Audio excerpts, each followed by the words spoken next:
Alright, welcome to Technique Tuesday. I'm going to try to do a quick video on an intro to drums.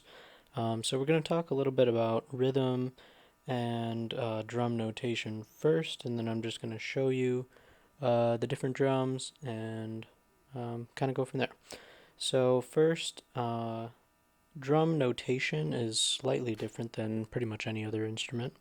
You'll notice on the far left side those two lines that are going perpendicular to the to the staff, um, that is a drum clef or percussion clef. So if you see that, that is drum music. Um, the way that the drums are laid out on the grand staff are is that each drum is kind of assigned a certain line. So that first space, that first note with the stem pointed down, that first space is usually reserved for the kick drum, and then the third space with this second note with the stem pointed up, that is the snare line typically. Um, in the next measure, you have your hi-hat line, which is the top line of the staff, and then the ride, which is the space just above the top line of the staff. Every once in a while, you'll find a drummer that likes to read it the other way around, where the ride is on the hi-hat line and the hi-hat is on the ride line, but it's pretty standard to have it laid out like that.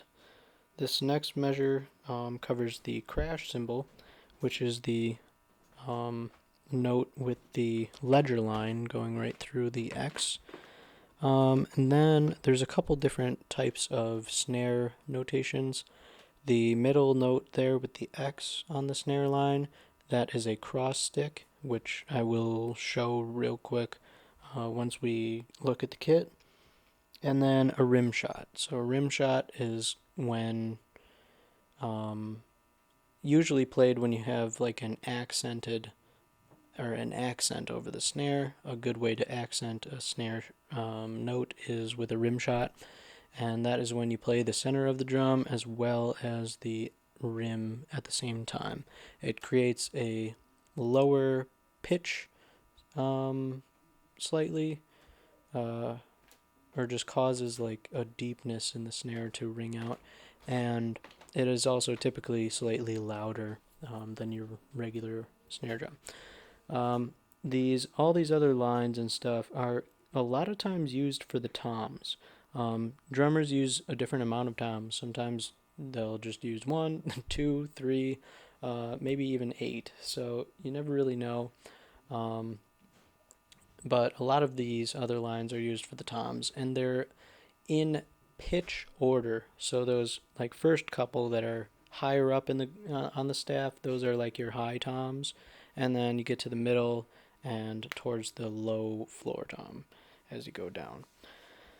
Um, some of the first beats I recommend new drummers trying out is first that first measure, just alternating between the kick and the snare. Trying that at a few different tempos, nice and slow at first, and building up a little bit quicker. Um, just alternating between the kick and the snare kind of gets you comfortable with using multiple limbs. And for righties, it's typically your right foot and your left hand. So that alone can be a little awkward at the very beginning.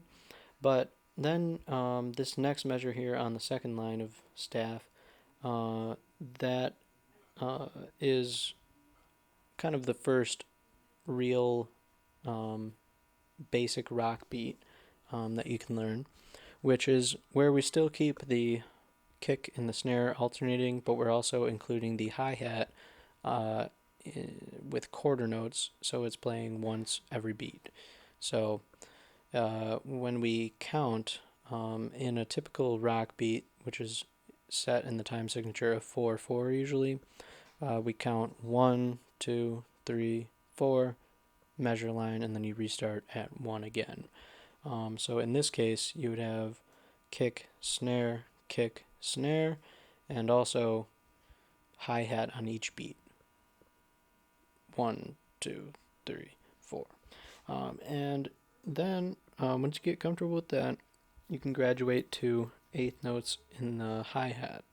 And when you count eighth notes, just remember that you count it like 1 and 2 and 3 and 4 and those ands are your offbeats.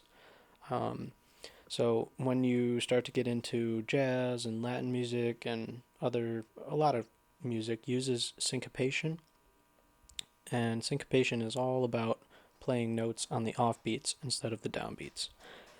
I don't recommend very beginner beginner drummers to try to do 16th notes on the hi-hat or anything, because it usually does require two hands once you get up to a decent tempo. But it is good to know about how to count them at least. 16th notes are typically counted like 1 E and and let's see. I found some cool definitions for rhythm from various books and stuff. Some called rhythm movement, motion, or change. It's the pulse of our music or our story. And a fun little quote: if you feel the pulse correctly, it won't matter if you're in another room or another state, you'll still be able to feel the pulse.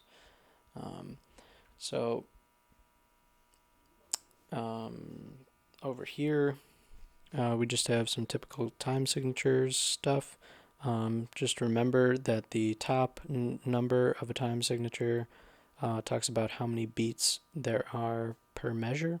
The bottom number tells us what value note gets one beat, and you can put that bottom number into a fraction 1 over whatever number it is on the bottom, and that will tell you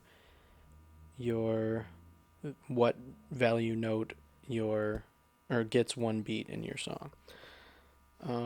Some other typical or common time signatures that you're going to run into pretty quickly as a drummer are 6/8, 2/4, and 3/4, as well as cut time and 12/8.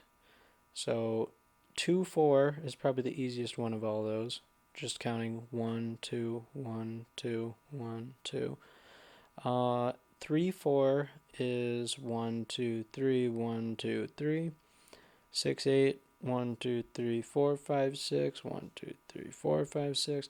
And the ones with the 8 on the bottom mean that an eighth note gets one beat. So when we're saying 1, 2, 3, 4, 5, 6, each of those are an eighth note, not a quarter note. Same thing with 12/8. That is like having 4 groups of 3. So it's kind of like 1, 2, 3, 4, 5, 6, 7, 8, 9, 10, 11, 12. 1, 2, 3, 4, 5, 6, 7, 8, 9, 10, 11, 12. That's kind of the feel for that one. And again, that one uses eighth notes as the value for one beat. And then the last one is cut time. Cut time is a little bit tough to understand, but basically every note value gets chopped in half. You can kind of think it like that. You don't have to really worry about that too much right now. But yeah, that can come in eventually. But I might go over that in another video. But that's pretty much it for the notation and stuff. Talking about the drums, it is another great instrument to learn. It's probably one of the more physically demanding instruments. It also requires a lot of coordination. It is another one of those that it is definitely recommended to take your time with.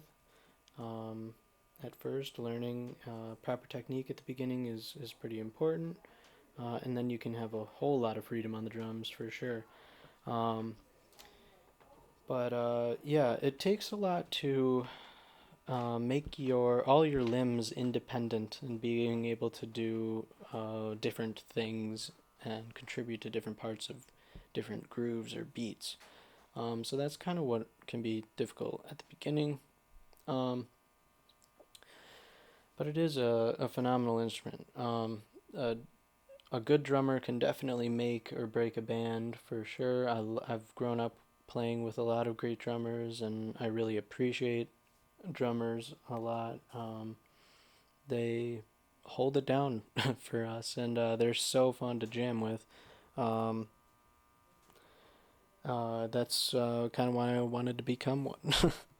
um, I started drums probably 4 to 5 years ago, and it was really difficult for me. It was probably the hardest instrument that I learned, um, just because it was a little later in life, and I didn't have a teacher.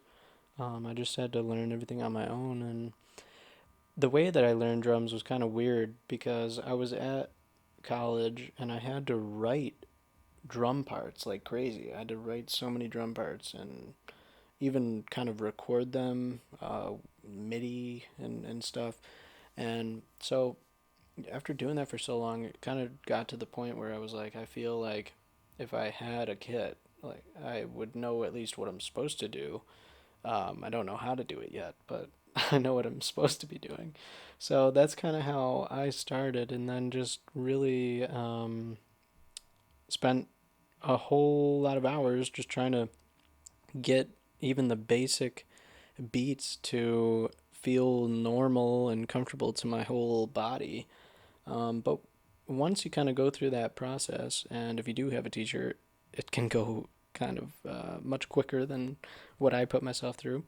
But once you kind of get comfortable, it it is such a amazing instrument to be able to kind of express yourself with. So if we come around to this side, you can kind of get an idea of what we're looking at. So on the very top, we have some toms here. The smaller the tom, the higher pitch it's most likely to be. So, for a right-handed drummer like me, your high-pitched tom will be on the left, mid tom right there, and fuller tom on the right side of your kit. This is usually where the ride cymbal goes. This is technically a crash ride. None of these cymbals are that fancy or anything, but this is a crash ride. So it's kind of like a mixture between a ride cymbal and a crash cymbal. You can kind of play it both ways. It's kind of cool. And this right here is just a crash cymbal. Then we have the hi-hat and the snare and your kick drum with your kick drum pedal. And the hi-hat also has its own pedal over there as well. And I guess one of the last things, I said I was going to show what a cross stick is. So a cross stick is pretty much, let me just get a good angle here. Okay. So normally the snare is played with the tip of the stick hitting the center of the snare. A rim shot, like we were saying, is when we hit the center of the snare as well as the rim at the same time. And then a cross stick is when we kind of put the butt end of the stick into the middle of the drum and just push it up against the head lightly. And then we use our hand to have the kind of the middle of the stick hit the edge or the rim of the snare, and it makes this like clicking type noise. So that's kind of like or just called a snare click or whatever. So that is basically a little intro to drums. Next drum video, I'm gonna get into probably playing a bunch more and trying to show some of the first beats that I recommend students learn. So thanks for checking it out, though, and have a good one.